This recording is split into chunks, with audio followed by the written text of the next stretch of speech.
I'm Tasha from Get Organized HQ, and today I'm going to go over 10 habits of organized people. These are so much simpler than you think, and if you implement these 10 habits in your life, I know you're going to feel less stress and more peace. But before we dive in, be sure that you subscribe to our channel, hit the bell to turn on notifications, and give this video a big thumbs up.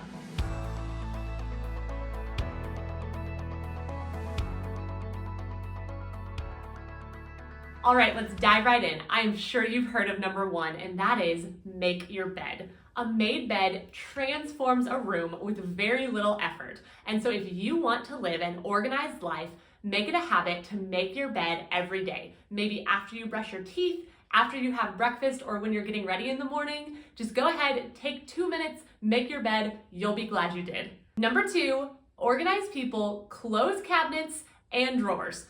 That is something that I have noticed in my life. It is so simple, yet I leave my drawers open after I grab a t-shirt, or I leave the cabinet open after I grab a glass.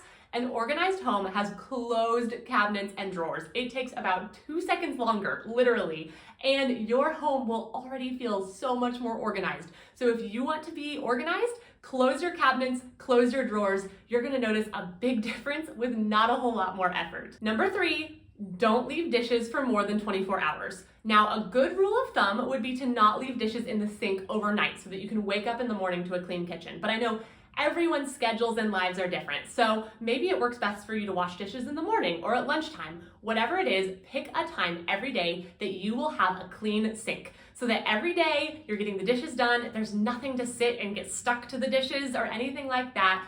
Going to bed with a clean sink is great, but any time of day that you can have a clean sink, that you can say, dishes are done, check, they're not sitting in the sink anymore, that is going to give you so much peace of mind. You're not gonna have to spend hours catching up on dishes that have piled up, and you're not gonna be worried about how bad it's gonna stick to the plates that have been sitting there for a couple of days. So habit number three, wash your dishes. Habit number four, make a plan for your day. Organized people have a game plan. Now, this is so much easier than you think. Personally, I recommend the 3-bucket system. And down in the links below this video, you can see an entire video on the 3-bucket system, what it is and how to use it. But in short, the 3-bucket system gives you a framework for identifying your main priorities for the day, your appointments and errands, and those wish list items that you'd like to do if you have time, but it's okay if you don't get to them.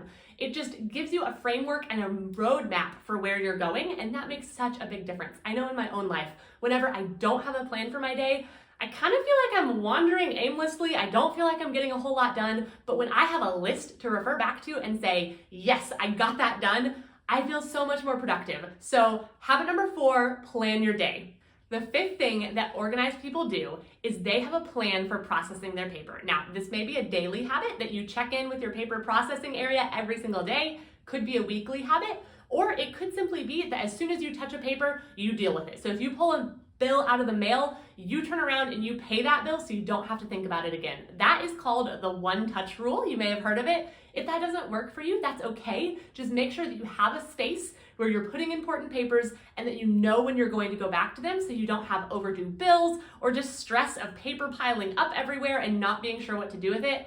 Have a game plan for dealing with your paper. All right, we are already halfway through. Habit number 6, have a reset space. Now, a reset space is simply an organized space in your home that you can pretty quickly get back to completely organized. Even if the rest of your house is kind of a mess, this one space stays organized. This may be a shelfie like what you see here. This could be your kitchen countertops.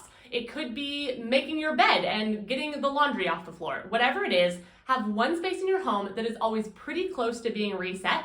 Whenever you have one clean room or area in your home, so often that's gonna spill over into the other rooms, making it easier for those rooms to stay organized as well. But especially when you're starting out on your organizing journey, pick one space that this is the space that is going to be organized every single day, no matter what. If you want some guidance on how to create a beautiful reset space like these shelfies, check out the links below for the Shelfie Handbook that's gonna walk you through exactly how to make those Instagram-worthy organized spaces. Moving right along to number 7, don't leave laundry on the floor or in the machine. Now, if you can make it a habit to do laundry every single day, you are going to notice that laundry doesn't pile up anymore. It's amazing. Whenever you can wash laundry day after day after day, you only have the previous day's clothes to deal with. But I know that's not feasible for everyone. So at the very least, Make sure that at the end of the day, there aren't clothes on the floor, there's not clothes on the bathroom floor, and make sure you're not leaving your laundry in the washer or in the dryer. Once you go to wash your clothes, move it through the washer, the dryer, and folding and putting away.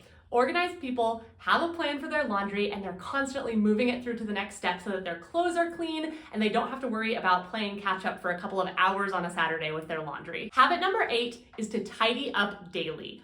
Simply by living in our homes, they're going to get messy. There might be food wrappers lying out. There might be things that you pulled out for your kids to play with or things you needed to pull out for yourself so that you could do your work or do your exercise or whatever it might be.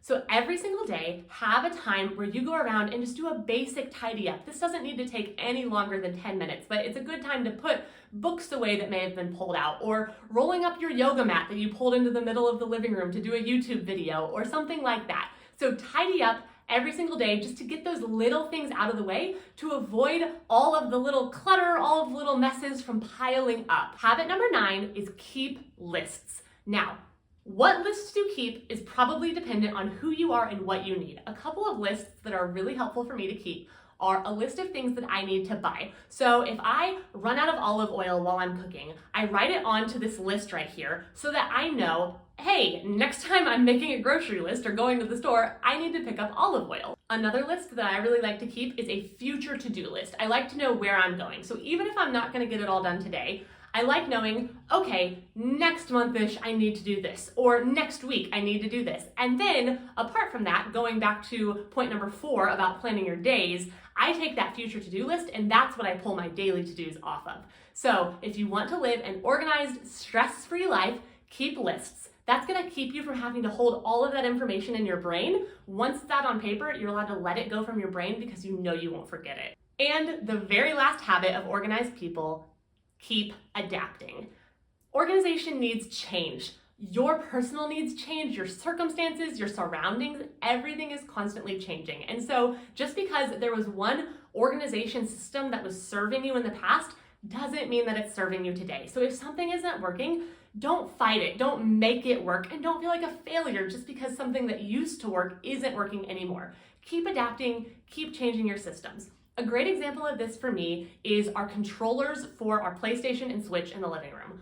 I tried many times to get all those controllers to neatly sit in the little cabinet next to each other, and it just never worked. They were always a mess, they were always on the living room floor, and so finally I gave in and I set just a little canvas bin next to the cabinet. All of the controllers, all of the chargers, everything gets thrown into that bin, and it has stayed so much cleaner. It's so much easier for me to pick it up off the living room floor, even if it still gets left there. And so that is one example of adapting.